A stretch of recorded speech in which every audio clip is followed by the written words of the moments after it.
her goal is not in her. She's a hello students, welcome back to our online classes from KCS public school Charkhari. और हमने आपको science में fungus के बारे में बता दिया था। अब आगे है यूज़फुल माइक्रो ऑर्गेनिज्म। कुछ ऐसे माइक्रो ऑर्गेनिज्म होते हैं जो यूज़फुल भी होते हैं, जैसे हम आगे पढ़ते हैं इन preparation of food items. Food item को प्रिपेयर करने में देखते हैं कि माइक्रो ऑर्गेनिज्म कैसे हमारी हेल्प करते हैं। ए बैक्टीरियम कॉल्ड लैक्टोबैसिलस, कौन सा बैक्टीरियम है? Lactobacillus is useful in making curd. ये जो लैक्टोबैसिलस नाम का बैक्टीरिया है वो दही बनाने में हेल्प करता है। ठीक है, कैसे? मिल्क कॉन्टेंस लैक्टोज, मिल्क में लैक्टोज होता है। Curd contains the bacterium, curd में बैक्टीरियम पाया जाता है। Lactobacillus this helps to convert lactose in the milk to lactic acid. In this way curd is formed from milk. जैसे milk plus spoonful of curd in a bowl, lactobacillus का action होगा, क्या मिलेगा हमें? Curd. Milk, आप milk लीजिए, उसमें 1 spoon curd डालिए, दही डालिए, फिर क्या होगा? लैक्टोबैसिलस का एक्शन होगा और हमें कर्ड मिल जाएगा। आपको समझ में आया? चीज़ और paneer are made by using lactobacillus और स्ट्रेप्टोकोकस। ये भी चीज़ और पनीर भी लैक्टोबैसिलस और स्ट्रेप्टोकोकस की यूज़ करके ही बनाए जाते हैं। यीस्ट और फंगस का यूज़ ब्रेड बनाने में, केक बनाने में, इडली बनाने में किया जाता है। और कॉमर्शियल यूजेस भी हैं माइक्रो ऑर्गेनिज्म के। कैसे? Yeast is used in the commercial production of wine and beer. Yeast का यूज़ कॉमर्शियल प्रोडक्शन में किया जाता है, वाइन और बियर बनाने में। Yeast is grown on natural sugars present in grain of barley, wheat, rice, crust, fruit juices. ये क्या करते हैं? They convert sugar into alcohol, ये शुगर को अल्कोहल में कन्वर्ट कर देते हैं।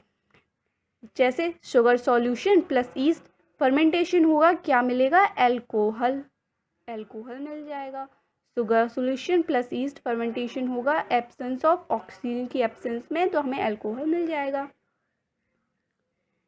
और आगे है in increasing fertility of soil, इन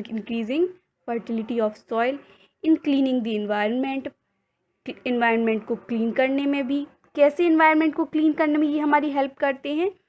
जैसे बैक्टीरिया और फंजाई डेड और डिके सेल्स होती हैं ना, मतलब जैसे कोई एनिमल्स मर गया तो उसमें क्या करते हैं? माइक्रो ऑर्गेनिज्म अटैक करते हैं और उसको या फिर गैस के रूप में गैस के रूप में कन्वर्ट करते हैं, या फिर मिट्टी के फॉर्म में कन्वर्ट कर देते हैं। इससे हमारा इन्वायरमेंट भी क्लीन होता है।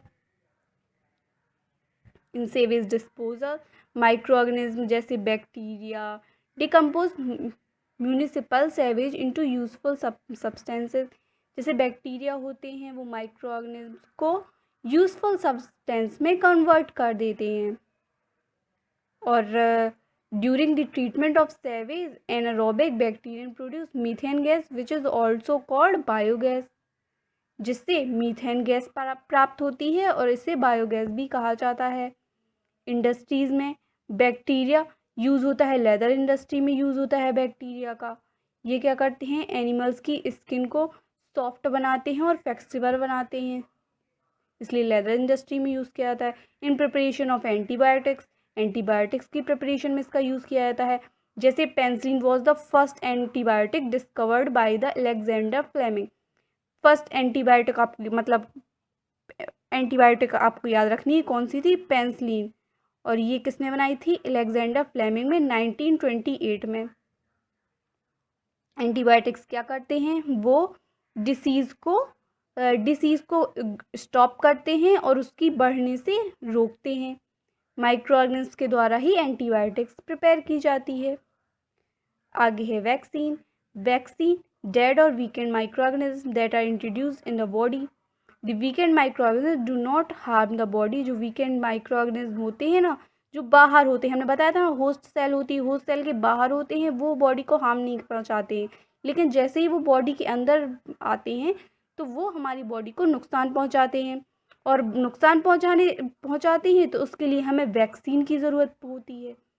वैक्सीन से फिर हमारे जो अंदर वायरस आ जाते हैं उसको मार देते हैं। ऐसे ही आपको कोरोना वायरस की वैक्सीन अगर मिल जाएगी तो कोरोना वायरस भी चला जाएगा, आपको पता है इसके बारे में। ऐसे ये अब आते हैं हार्मफुल माइक्रो ऑर्गेनिज्म। अभी हमने यूज़फुल माइक्रो ऑर्गेनिज्म के बारे में पढ़ा, अब हार्मफुल माइक्रो ऑर्गेनिज्म भी होते हैं, उनसे हमें कुछ डिसीज़ेज़ भी होती हैं, जैसे foot and mouth disease in cattle, जो किससे होती है, वायरस से होती है। Anthrax disease in cattle bacterium से होती है। तो ये सब आपको पढ़ लेना है कि पोटैटो ब्लाइट किससे होता है, वायरस से। आगे आपको क्वेश्चन आंसर में हेल्प करेगा। और ये भी आगे सम माइक्रोबायल डिसीज़, ये आपको लर्न करना है कि बैक्टीरियल डिसीज़ कौन सी है, ट्यूबरकुलोसिस, निमोनिया, कोलेरा, टाइफाइड, ये क्या है, बैक्टीरियल डिसीज़। वायरल डिसीज़ है measles, common cold, chicken pox, jaundice, polio, ये सब वायरल डिसीज़ हैं। प्रोटोजोअन डिसीज़ मलेरिया, अमीबिक डायजेंट्री, ये प्रोटोजोअन डिसीज़ हैं। एथलीट्स फर्स्ट और रिंगवॉर्म डिसीज़ ये फंगल डिसीज़ है। तो bacterial disease, viral disease, protozoan disease और फंगल डिसीज़ ये किसके द्वारा, जैसे एयर के द्वारा ट्रांसफ़र होती हैं। एक इंसान से दूसरे इंसान को हो सकती है, एयर के द्वारा आ सकती है, वाटर से या फिर गंदा पानी पीने से हो सकता है। वाटर, फूड किससे होता है, ट्रांसमिटेड किसके द्वारा होता है, तो इसके द्वारा होता है। सिम्टम्स क्या हैं, इसके सिम्टम्स लिखे गए हैं, ये सब आपको पढ़ लेने हैं। इसमें क्या हम ऐसा यूज़ करें, जैसे ट्यूबरकुलोसिस होता है तो हमें BCG वैक्सीनेशन लगवाना पड़ता है, और अपने यहाँ जनरल क्लीनलीनेस मतलब जनरल साफ़ सफाई रखनी होती है। तो ये आपको पढ़ लेना है, ठीक है। जो आपको समझ में ना आए तो आप हमसे पूछ लेना। आगे है फूड प्रिजर्वेशन। फूड को प्रिजर्व करने की भी ज़रूरत होती है। जैसे आपने देखा होगा कई ऐसे जो पैकेटों में आते चिप्स, कुरकुरे, वो कई टाइम तक रखे रहते हैं। उनको प्रिजर्व करके कैसे रखा जाता है, जैसे दूध होता है वो पैकेटों में हमारे घर पे रखा रहा है तो जल्दी ख़राब हो जाता है, लेकिन पैकेटों में रहता है वो ज़्यादा समय तक रहता है। तो उसके लिए कुछ प्रोसेस होती हैं, जैसे ड्राइंग, फ्रीजिंग और refrigeration, pasteurization, salting and adding sugar. Chemicals का भी यूज़ किया जाता है। केमिकल्स जैसे citric acid, sodium benzoate, potassium metabisulphite, ये सब केमिकल्स होते हैं जो इसमें यूज़ किए जाते हैं। पास्चराइजेशन, इस प्रोसेस के हम बारे में बता दें, ये बहुत ही इंपॉर्टेंट प्रोसेस है। दिस मेथड जनरली यूज्ड, ये मिल्क को प्रिजर्व करने, मिल्क को सुरक्षित करने के लिए यूज़ की जाती है। इसमें क्या करते हैं, मिल्क को पहले 70 डिग्री सेल्सियस पर 15 से 30 सेकेंड तक अच्छे बहुत तेज़ हीट करते हैं। 15 से 30 सेकेंड तक 70 डिग्री सेल्सियस पर हीट करते हैं, फिर तुरंत ही उसको जल्दी से ठंडा कर देते हैं। इस सडन टेम्परेचर चेंज से जितने माइक्रो ऑर्गेनिज्म होते हैं वो मर जाते हैं और उनकी ग्रोथ को भी कम कर देते हैं, मतलब ग्रोथ ही हटा देते हैं। इसी प्रोसेस के द्वारा हनी, बियर, वाइन, जूसेस, जी मिल्क इसी प्रोसेस के द्वारा बनाए जाते हैं, ठीक है। और पाउचेस और बॉटल में हमें मिलते हैं। अगले वीडियो में हम आपको नाइट्रोजन साइकिल के बारे में बताएंगे। Thank you.